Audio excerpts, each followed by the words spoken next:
Boom! Texas lands a big-time commitment from Libertyville, Illinois tight end Brock Williams over Georgia, Ohio State, and a host of national others.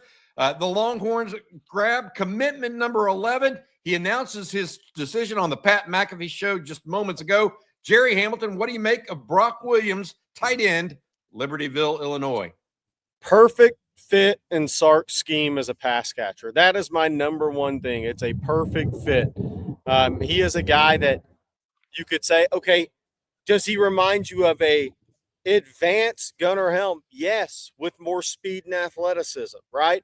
He is the Jatavion Sanders after the catch, right there. That's what Brock Williams is. He is a perfect fit for Steve Sarkisian's system. And that's the reason that Jeff Banks was in Illinois multiple times over a year period of time. And he's not just a pass catcher. I mean, he's a physical guy. We'll get more into that. But look, he's a hands extended guy. He can make plays after the catch. He is a good athlete. He is physical on contact. He goes and high points the ball like he's rebounding a basketball.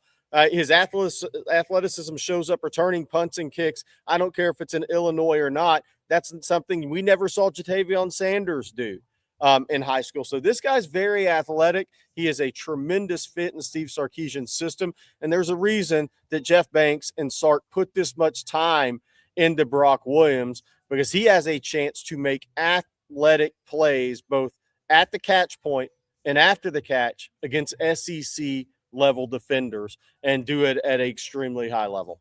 You mentioned athleticism, returning punts and kicks at 6'4". That says a little something. Hank South, managing editor of ontexasfootball.com.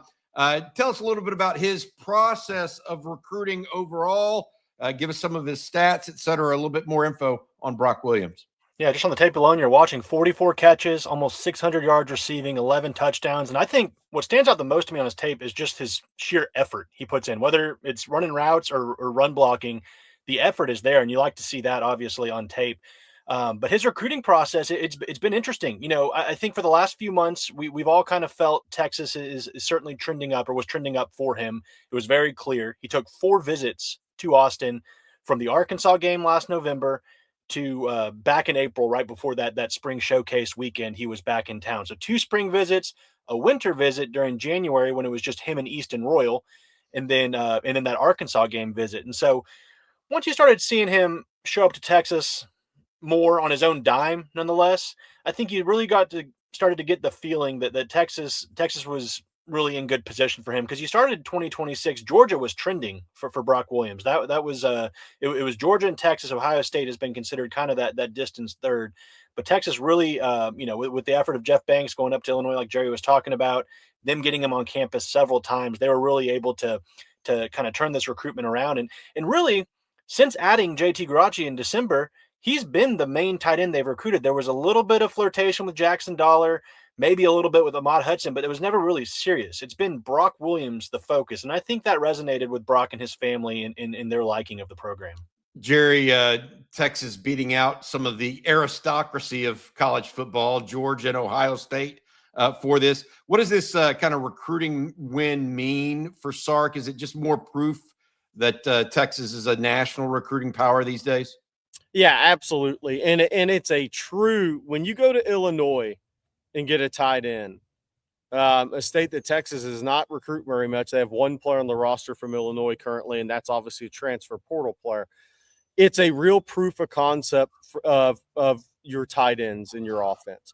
I think this is a guy that has watched the success of the Texas tight ends. And when you've had that type of success and these young prospects and these parents look at that and say, okay, Jatavion Sanders from Texas was a highly ranked guy. He went on and had a really good career. Gunnar Helm comes out of Colorado, wasn't a highly ranked prospect, goes on, is a draftable guy. Even a Jack Injuries transfers in, maybe didn't have a huge year, still drafted. That's 3 years in a row you've had a tight end drafted. And those guys have all had chances and opportunities to make big plays in the passing game and then also be called upon to be a blocker in the run game. So you're asked to be a complete tight end at Texas, but if your strength is catching the football and making plays, there's a real proof of concept, and that gives you the ability to go anywhere and get in the game for some of the best tight ends in the country. And that's exactly what we see from Texas now on an annual basis. And this, I think, is a really good sign of proof of concept at this position, because as Hank said, Georgia, who also has proof of concept with Brock Bowers, was considered the favorite at the beginning of this process and through much of the year. And it also maybe tells you that while Ohio State's had some really good players at tight end, maybe a guy like this says, I may be able to do more as a pass catcher in the Texas offense over time. That's proof of concept.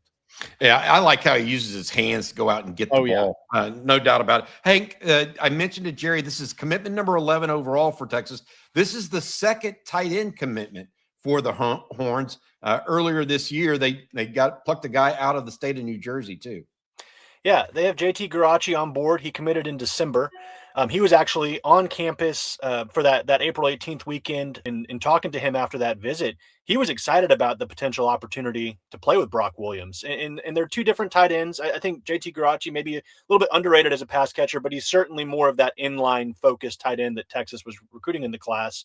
6'5", 230. So he's a little bit bigger than Brock. Obviously, Brock will put on more size once he gets on campus.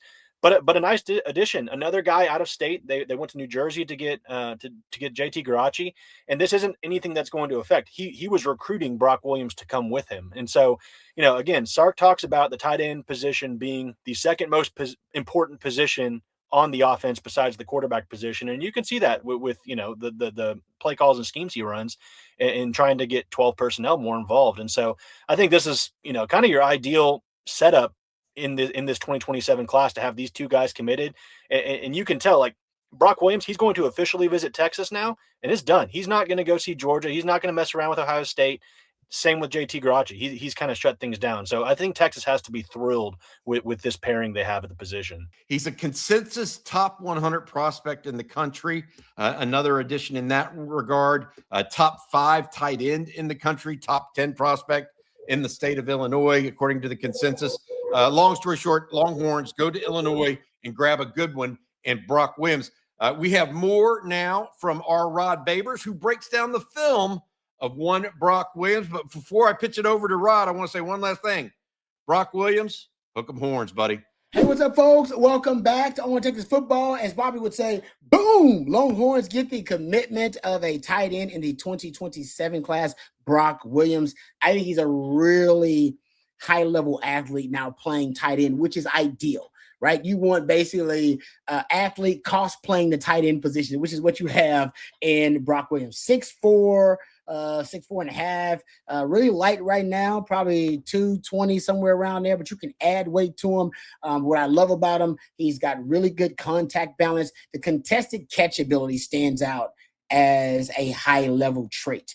His ability to be able to navigate and catch in traffic, aggressive, strong hands in traffic. He's got verticality to be able to high point the football, concentration and aggression at the catch point, which I like. And there's yak. All right. He can be a yak daddy for you, something else. And this is why I say he's almost an athlete cosplaying tight end, because you'll see him returning kicks for this squad as well. He's versatile. You see him right there in line. He can play in line. They can line him up in the slot. You can line him up out wide as well, put him in the backfield. So he's got tons of versatility because he's so athletic. What I like about him is once he gets the ball into his hands, he actually still is a threat. A lot of tight ends, once they catch the football, they're not a threat. This guy, once he catches the football, you can see right there, he's still a threat to be a yak daddy. And Sark's offense is built on yak opportunities, right? Gunnar Helm did a great job of it as a yak daddy, but that is something that I think is maybe undervalued at tight end, to find somebody that can take advantage of those. I think Sark calls them the run to daylight philosophy. As a blocker, now here's the thing.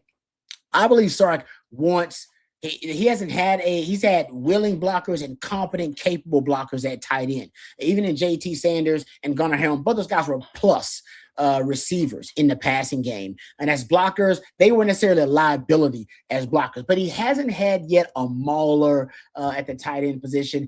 I don't know if he's had kind of a road grader at tight end. What I like about this young man is, and I'm not saying he's going to get there, but he is more than willing. He's a tenacious, physical, willing run blocker. and I got that in my notes, and he runs his feet on contact, and he's got plenty of size to be able to do it. So the question is, and he's not afraid of physicality. You can see right there, even with the contested catch ability and making plays in traffic, how far can he go as a blocker? Because the reason that the NFL now has this resurgence in tight end popularity and usage is because of the blocking ability of tight ends. They've always, in the spread era, they've been able to find plenty of tight ends that can be pass receivers and pass catchers. What they're looking for now is the guy that also can be a plus run blocker. They can be an asset as a run blocker. And there are guys now getting drafted at the tight end position just because they're a capable run blocker. And not even so much they've showcased themselves as a pass catcher. This young man is going to be fantastic, all right, as a threat in the passing game. The question will be, as a run blocker, can he take his game to the next level in that capacity? But I love him on fades because he's really good in contested catch situation. Love him in the red zone, be a hell of a red zone weapon. I love him on seam routes, slot fades. He's going to be fantastic because he can line up in the slot. You can flex him out there. I love him on crossing routes because he's really good in contested catch situations, able to work through traffic. And I think he's going to be really good in the scramble drill. Now, I've been talking about Arch being one of the best scramble drill quarterbacks in college football, so he won't be able to take advantage of that. But the type of quarterback that Texas is starting to recruit, the KJ Lacey's of the world, the D.L. Bells of the world, they're going to also have that second reaction, off script, off schedule, scramble ability. Guys who are pass first guys and still want to throw the football even when they're outside the pocket. I think that's going to be the case for the quarterbacks of the future. And I think Brock Williams will be able to take advantage of that scramble drill ability as well. So I love this young man's skill set. I mean, he's pretty much got all the natural traits you look at to be an elite tight end. The only question will be, all right, as a run blocker, is he going to be someone who has pride in that and can be a high-level road grader or someone who can be a mauler at the tight end position in the run game? We'll see. But right now, for Sark's offense, great compatibility rating in terms of a guy that fits right in what Sark wants to do with the tight end position. Who he says second most important position in his offense behind quarterback. All right, there you go. Congratulations to Brock Williams. He is the another 2027 commitment for the Longhorns at the tight end position, and I think he's going to be a great fit for Texas. All right, until next time, I'm Lifetime Longhorn Rod Babers. Hook 'em.